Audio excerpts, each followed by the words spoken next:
How are you guys doing today? Good, they put me on the spit stage. I do wander, I'm gonna warn you ahead of time, and I might need that microphone too, Cindy, if you wanna hang out up here. Thank you all for being here. I spoke at this conference, 5 years ago? 5 years ago, and I had a lot of interactions. So throughout, what I'm going to do is I'll present some of the results, and I'd love to hear your experiences related to what some of the common themes were. So today I'm going to talk about this needs assessment. So I'm Dr. Andrea Bjornestad. I'm an associate professor in counseling at South Dakota State University. So I am a licensed counselor, but I'm also the mental health specialist in SDSU Extension. So since about 2014, I've been doing work in this area related to farmers, ranchers, and mental health. So long story short, I have a grant that is supported by USDA, focused on farm stress. And what I did is I decided to kind of start over and find out more about your experiences related to being a farmer and rancher. We talked to agribusiness professionals, we talked to clergy, we talked to spouses. So all of this is kind of combined together into this first report, which involved focus groups and key informant interviews.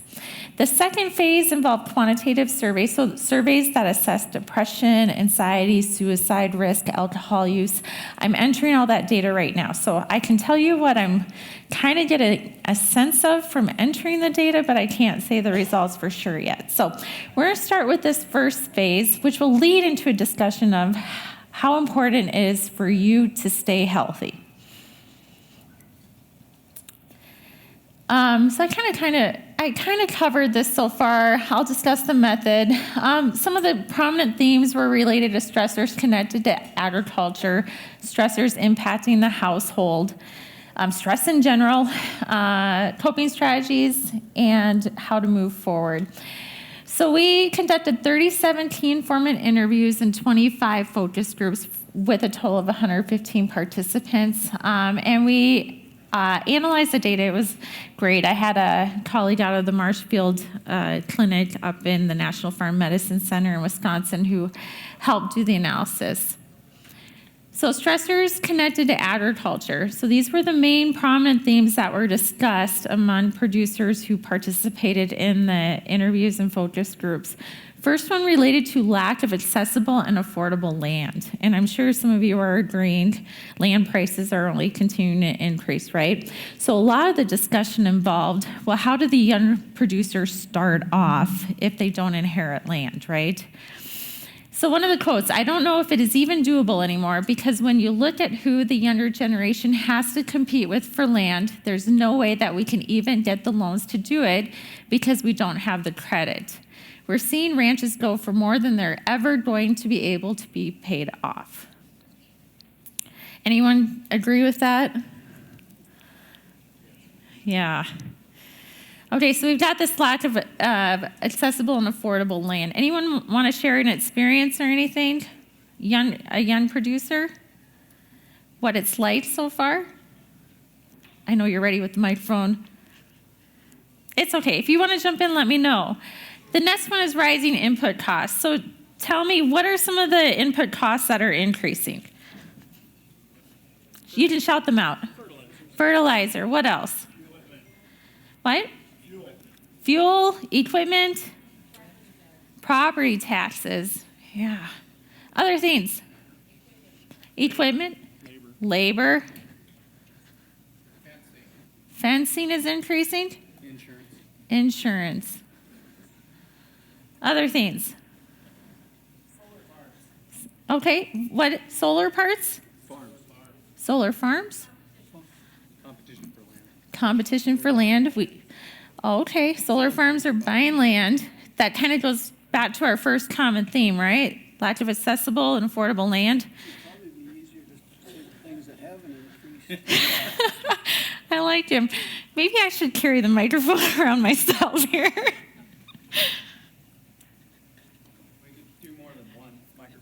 We could do more than one microphone. I liked your comment. I think it would be. Oh. There? I have no idea. Is it on?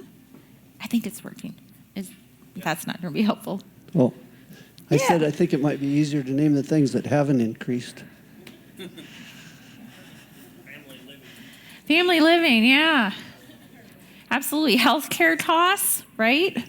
Insurance, all those sorts of things. So we are having this rising input cost that is putting stress on us. And I'll talk a little bit about how that's trickling down into the household. I'm just talking about stressors related to agriculture so far. So lots of different things. Rising input costs, rising land costs. Moving into our third theme, trade markets, tariffs, political landscapes, and their impact on income. So one of the quotes involved, you have to be aware of so many more variables. If you get rain in South America, you have to worry about that. Or if China has an embargo. It's much more of a global concern now instead of just what the local elevator is going to pay you. Is that true? Yeah. What kinds of things do you worry about globally? Wars, just political tensions. War. Political tension, war. What about war? It's going to affect input. It affects input prices as well. Okay. War in Ukraine affects the cost of nitrogen, fertilizer, those things. Okay. Did everybody hear him? No? I know. Sorry. Living in a global economy means that a war somewhere else can affect input prices and all kinds of other things. And so, butterfly flaps its wings in Ukraine and things go haywire everywhere else. So. Okay. And we have all this political tension going on right now, too, with the upcoming election and that sort of thing. So all of this is weighing more stress. Weather and its effect on commodity produced, work schedule, and income. So that was definitely a prominent thing. And we did ask about weather and how you manage the weather. So it's hard to worry about the weather. You worry about the weather, but it's not something you can control, right? Okay, so tell me a little bit about how weather is impacting you right now. We haven't had much snow, right? Is that a worry at this point? Some people are shaking their head no. Some people are saying yes. I'm guessing it depends on where you're living, right? What part of the state. Some are more drought-ridden areas than others. Okay.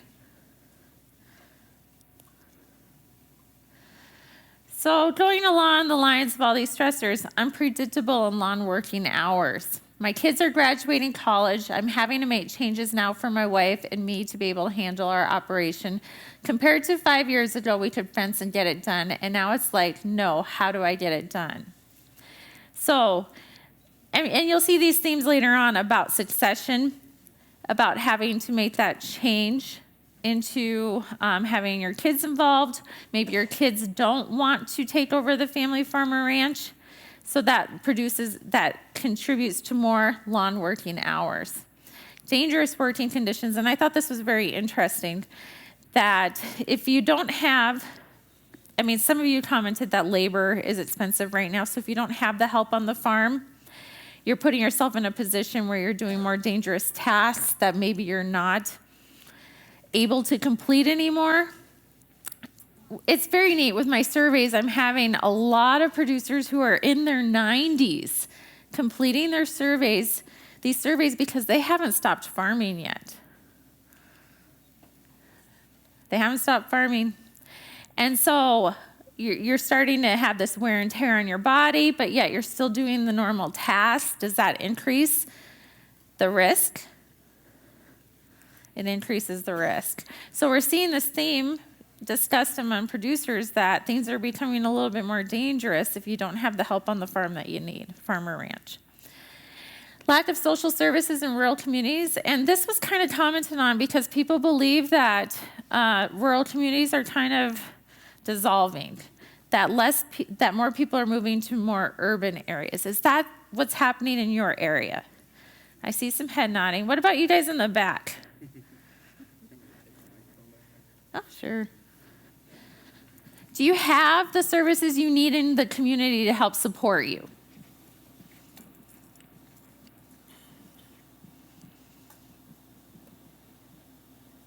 Anybody from small towns? travel further to get what you need. Absolutely.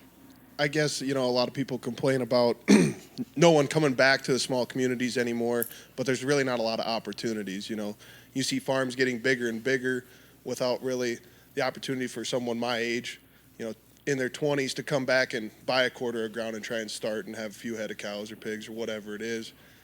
You just get farmers that continue to get bigger and then complain about working so much, and then go the next winter they go out and buy more land. It's like, where's the balance come in at? So how have you been able to start? I've got a family farm. And we're a small farm, 900 acres, but we manage really, really precisely, and we're profitable that way. Don't really need much more ground, because is the point to work all your entire life and never enjoy anything, or is it to, where's the balance at there too, Absolutely. How much money do you have to be happy? I guess greed has played a big role in a lot of, the downfall of American values, in my opinion, but. Okay. Well, no, I appreciate your insights, because I do think, and you guys can all correct me if I'm wrong, but in the United States, we work hard until we die, right? That's just kind of the culture, is we drive ourselves into the ground with work. So you bring up a good point, and I'll cover it later on. That work-life balance is important, right? What inspires you? What drives your motivation? What fuels your soul? So, and I was thinking about this last night, because I work out to decrease my stress. I exercise. So I'm doing this workout in my hotel room, following along on the computer. And this guy is all positive and, you can do this and work harder. And I'm like, oh, just stop. I don't want to listen to this right now, because, my mind just wasn't there. But sometimes we need to flip that switch, right? Because I sat down after my workout and I thought, well, maybe I did need that positivity tonight, right? But in the moment, it kind of sucked. So how do we flip our mind to what fuels our soul, what drives and inspires us? So along your lines, what are we doing that's inspiring us and driving us to fuel our soul and be happy and be happy? So lack of social services in rural communities. Someone commented we have to drive farther for things, right? Yep. Stressors impacting the household. Farm succession. So a theme was equity among family members. So let's say, you're dealing with a succession and everybody wants an equal part. Well, what if somebody wants to take over the family farm and the other siblings don't? But there's somebody that can pay a really high price for this family farm, more than what the daughter or son can pay. So how do you make it equal among family members? This was a theme that emerged. Tension and resistance to change. The younger producers talked a lot about how they're ready to take over the farm or ranch, but maybe mom and dad or grandma and grandpa aren't ready to let it go. So that tension can arise, right? Anybody going through succession right now, making some of those transitions? Anybody want to comment on what that experience has been like so far? They're like, oh, I'm so sorry I raised my hand. Would one of you be willing to comment? You would? As they say in public speaking, never repeat yourself, never repeat yourself. But no, I think a lot of it is that you do have to plan ahead. You do have to involve, given the complexities of tax laws and these kinds of things, you need to involve your tax advisors, you need to involve your lawyers. But at the end of the day, I said you have to treat your offspring equitably, but not necessarily equally. Some people may be in a position to put in more sweat equity. Some may be willing to put in more actual cash. But as long as they're come to some kind of agreement as to the future of the land, then who's on it and who's maybe funding it may well be different. You just have to assume those differences among your kids. Have you experienced any tension? As the people here that know me know, I just ignore it.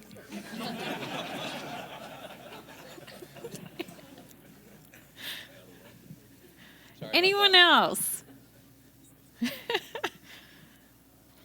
I'm not always great at ignoring tension, so.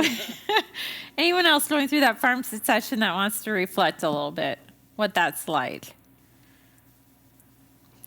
One of the key findings was actually farm succession should be integrated throughout programming, that a lot of people, are making that transition right now, and so maybe we should be talking about it a little bit more, especially communication among family members, what that's like. Every family has a different way of communicating. I can tell you my family is not great at communicating. I have a twin sister. I'm the middle child, and I have an older sister. And you can imagine what that was like growing up. And we tend to either take things head on or avoid. It's never in the middle. So every family is so different, right, in communicating. And it's important to communicate so that tension and resistance to change doesn't happen. Lots of concerns over children's well-being. So what we're seeing with producers right now, and I don't know, I'm sure you've seen headlines about the high suicide rate in farming and ranching. Have you guys seen those headlines? Raise your hand if you've seen those headlines. Okay. If you haven't, I'd encourage you to go online and do some reading, but the suicide rate among farmers and ranchers is a global concern. It is 3.5 times higher than the general population. Thus, my needs assessment right now assessing suicide risk in South Dakota in agriculture. So what's happening is all of these stressors we've talked about so far is turning into chronic stress. And what happens with chronic stress with our bodies? Can shout out some ideas. How does chronic stress impact our bodies? You produce adrenaline Okay, and other stressors. I don't know. You're way back there. Yes, adrenaline. Okay. What else? Cortisol increases. What does cortisol do to our body? Yeah, and it can certainly impact your eating, can impact your sleep. Lowers your immune system. I don't know how many of you see on social media. I think they increased them after New Year's, where everybody's trying to make the resolution of getting in shape, right? About you need to do these things because cortisol is impacting your belly, right? The increase in your belly size. So cortisol impacts your body in so many different ways. And on my needs assessment survey, I asked, how many of these health conditions has a doctor told you you had? I cannot tell you. This is only eyeballing as I'm entering it, but there's a lot of high cholesterol, high blood pressure. I was actually surprised at the amount of cancer that people are saying. Diabetes, heart conditions. So chronic stress is happening. It's impacting our bodies, but it can also impact our mind, right? So we're seeing an increase in depressive symptoms as well as anxiety symptoms. Some people have both. All of this trickles down to your kids. So when I'm stressed, I can be super irritable. And my daughter, I have 2 daughters, 13 and 11. And sometimes Kristen can tell, she's my 13-year-old, she's like a mini me. She can tell right away, Mom, you okay? And I'm like, yeah, Mom, you're stressed, aren't you? Yeah. But I can go from 0 to 100 real fast. And when I get to 100, what do my kids do? Hide or fight, right? It's a fight or flight response. I'm going to take Mom on or I'm going to avoid Mom. I think most of the time they avoid me. I've been working really hard to manage my stress, though. So kids feel this, right? So when you're having all these things happening on the farm and ranch, we've talked about these stressors, becoming chronic stress. You're having, lots of arthritis, too. Sorry, my mind goes a million different directions. Kids feel it, too. So a lot of them commented on some behavioral changes in their kids. Some resentment with their kids related to the farm and ranch is always first. I actually I know a friend that grew up on a farm and ranch, and he has a lot of resentment because he played football and missed out on a lot of football practice and a lot of things happening with football because he had to stay home certain times to help out on the farm and ranch. A lot of them reflect upon how their kids become a little resentful because their parents aren't at their activities, or maybe one parent is there. I also had a lot of older producers discuss how they wish they would have done things differently. That they shouldn't have, the farm and ranch shouldn't have been everything and all of it. I should have spent more time with my kids. I should have gone to their activities. So a lot of reflection there too. So thinking about that and how that's impacting your kids. Our kids feel our stress and they manage it in different ways. And on top of that, if you have a child that helps out on the farm and ranch, they're doing all these chores too, right? They're managing homework, they're managing school, they're managing friends, they're managing activities, and they're managing the farm and ranch. And sometimes the parents reflected on, well, I don't give them as much credit on being able to help, right? My daughter is 23, she's going to take over the ranch. How do we ensure that she will be able to continue to do this in the fashion that we have and be successful and not be stressed to the mats and be able to enjoy life? So thinking about that, are you enjoying life? Are you enjoying everything that's going on with your farm and ranch? This is why it's so important to keep us healthy, right? We talked about all those things that happen to our body. We talked about the things that happen to our mind. But what will help keep you healthy? Lack of inheritor on the farm. Children experience guilt that they would be the family members to end the family legacy. A lot of producers talked about, my kids are noticing my stress. They're thinking it's not worth it. So some people don't have that inheritor to take over the family farm. Any comments to all of that? What do you notice about your children? Anybody willing to reflect a little bit? We have one sitting right up here. What do you notice about your children? How many of you have children that help out on the farm and ranch? A couple of you? Yeah. Do they enjoy it? I have one head nodding. Okay. So continuing on with stressors impacting the household. Farm over family matters. This is a perception. I talked about this a little bit, that parents trickle down stress to children. A father would be away working on the farm, and a mother would act as an intermediary, warning the kids to stay out of his way. So a lot of reflection on that from participants. Lack of off-farm activities. Family members were often discouraged from participating in off-farm activities, or these activities took a back seat to farm chores. I kind of talked about my friend that has a little resentment to that. And strained relationships. This can happen especially if there was not enough help for chores. So I led most of the focus groups with spouses. And I must say, I did not have one focus group of women who didn't cry. And a lot of them talked about worries for their husband. Worries about, well, what if something happens in the tractor or combine and nobody's out there? What happens if I can't be there? They also reflected on a sense of social isolation too. Of, I retired from my job in town, I retired from my job doing whatever, and now I'm back on the family farm and I feel isolated. I feel alone, but I can't talk about it. Now, there are definitely strengths that also came out of all of this reflection. Some positive impacts of stress. A lot of people talked about opportunities for self-improvement. So looking at that positive side of things. I'm learning new ways of maybe doing certain things.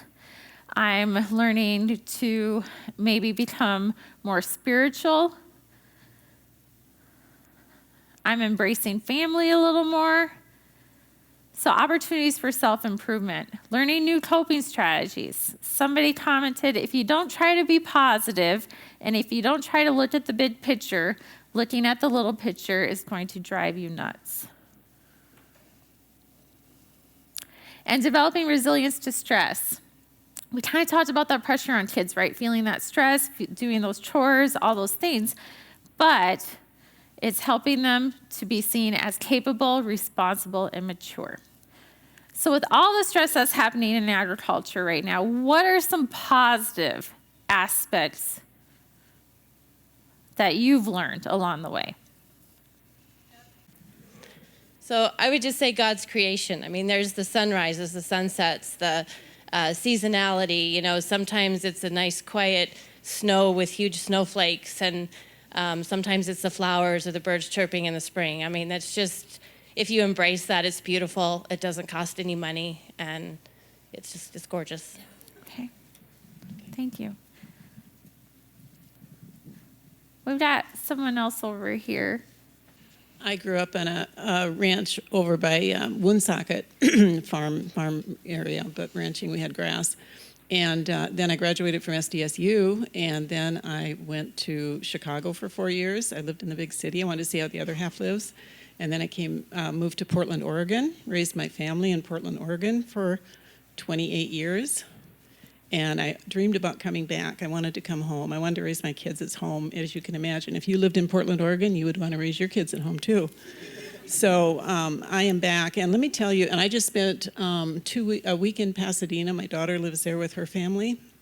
And then I flew up to Portland and spent a week there with my boys. Portland is home to them. That's where they grew up. And I am here to tell you that young people in both of those locations will get in your face and say, tell me what it's like. You own a ranch, you live on a ranch, tell me what it's like. And they dream to have the opportunity that we have to raise our kids out here. We have such, like you said, a blessed opportunity.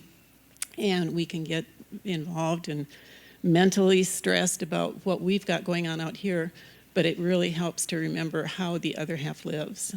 And they dream to have what we have. Okay. Yeah.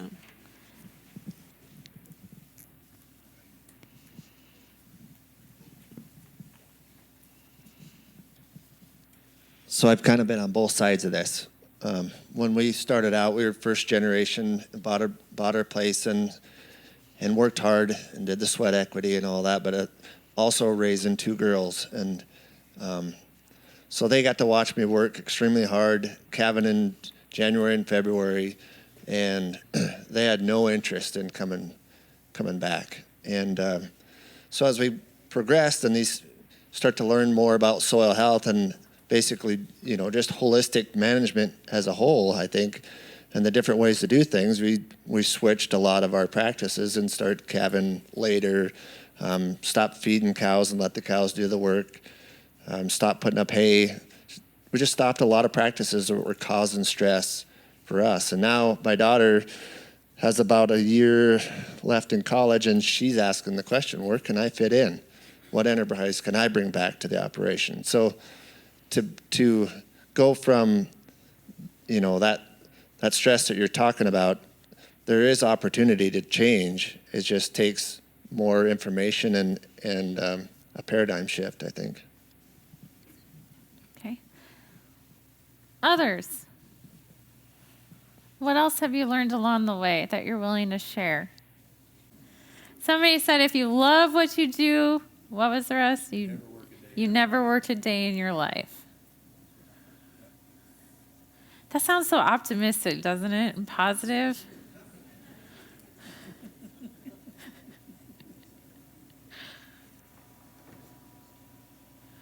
Anything else? Any other things you've learned about yourself, about your kids, about your operation? Sometimes it's hard to notice the positive things when you're in the trenches, right? Yeah. Hi, thank you. I just want to share that, I'm a retired educator and I have a daughter. I'm not a farmer, but I'm here to learn about soil health because I'm concerned about degradation to our environment and our planet. And I want to share how uplifted I am by all of the progressive thinking, mentioning the paradigm shift. I think it's so critical to preserve this beautiful planet, God's green earth, for future generations. So I'm feeling really inspired by you all, and I thank you.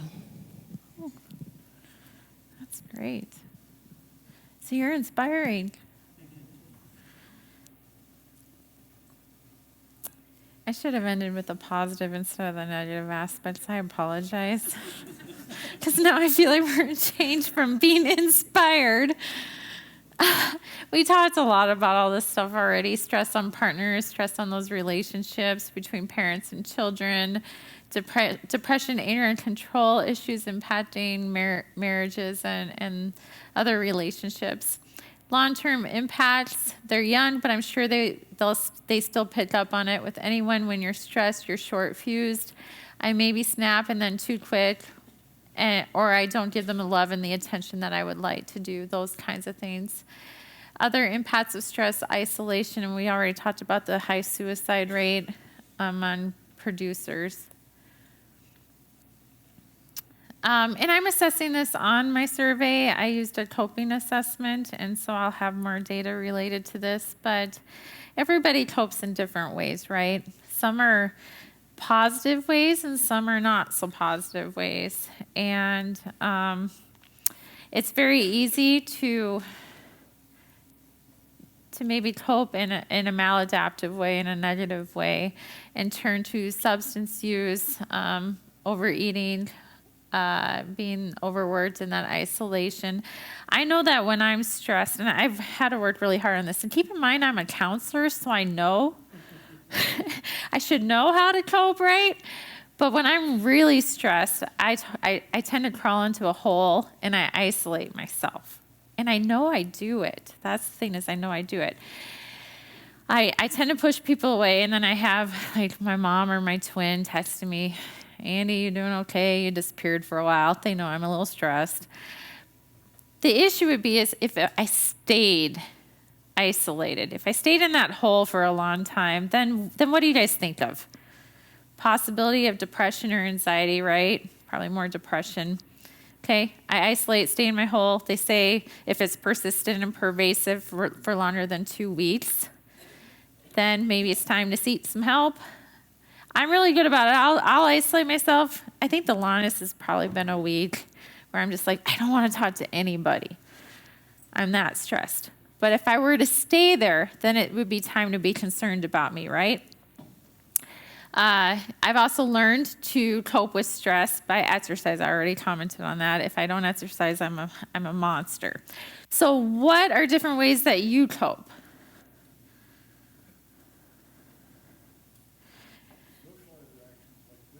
Social interactions like this? Yeah. You gain information, you get inspired, you get rejuvenated, right? Other things. Sleeping? Eating right? Water. They say that there's that connection between gut health, right? That's a big conversation right now, is promoting appropriate gut health to impact our mind and our body. So positive coping strategies that were reflected on were communities of care, whether you're involved in church or some type of mentoring. Work-life balance, making sure you can have control over your work and you're managing it. Taking breaks from work, separate the farm from the household.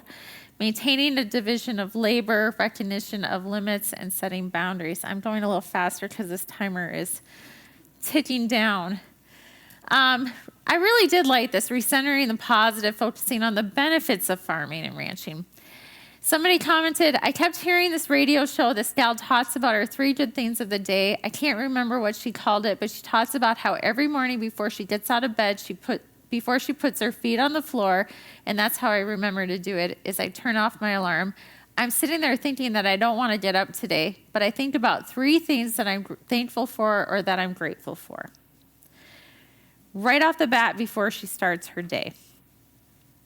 There are different ways to address financial and legal strain with different tools people commented on, maybe limiting your expenses and making sure you have strong relationships with your financial and agribusiness partners.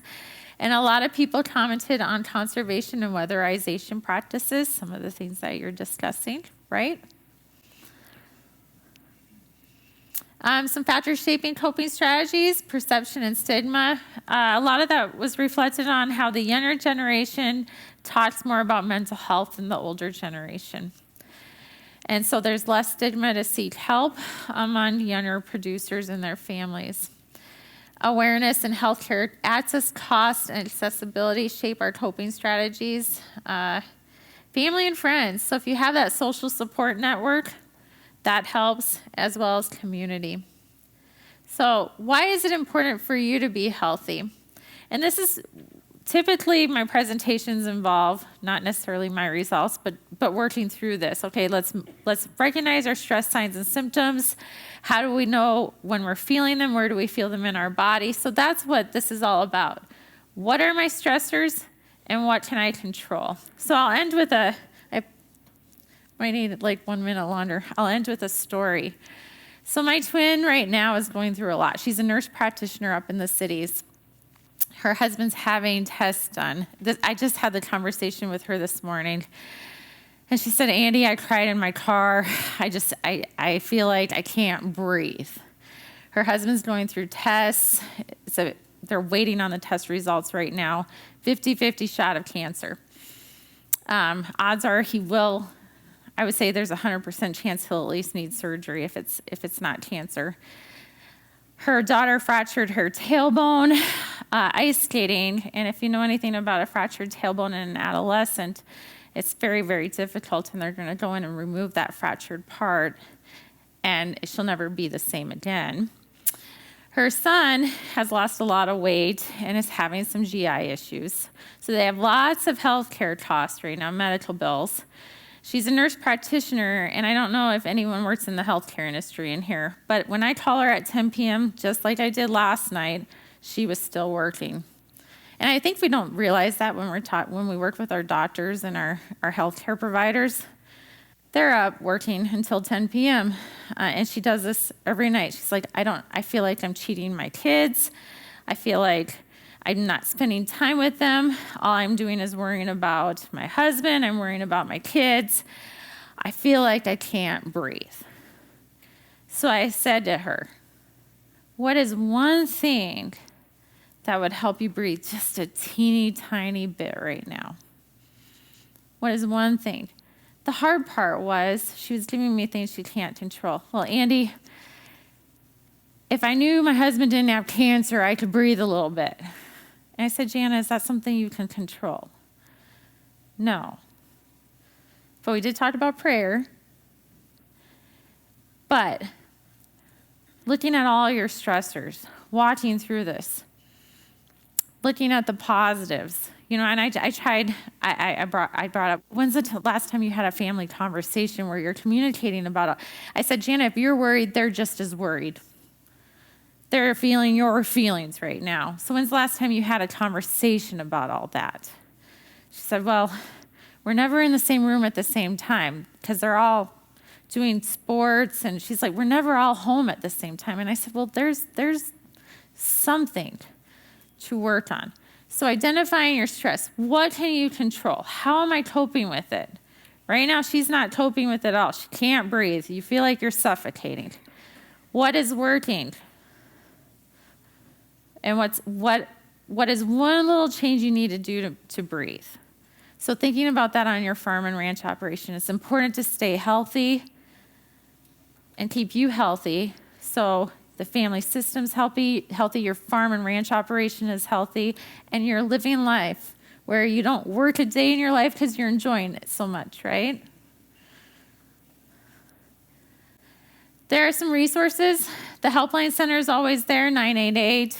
Avera has a farmer rural stress hotline that's open 24/7. So if you're struggling, there's a counselor that answers, and everything is confidential. You're anonymous. They help provide resources. Obviously, SDSU Extension, we have lots of resources on our website. extension.sdstate.edu. If you know of someone who's struggling, or if you're struggling yourself, I've had people reach out to me. My email address is there. Please don't hesitate to contact me. I will help you find some resources that you need. I've had people say, I just can't find a counselor in my area that I click with or connect with, so I worked with you to find some resources. So please don't hesitate to contact me. Any questions? I went over 3 minutes and 43 seconds. Thank you for your time today.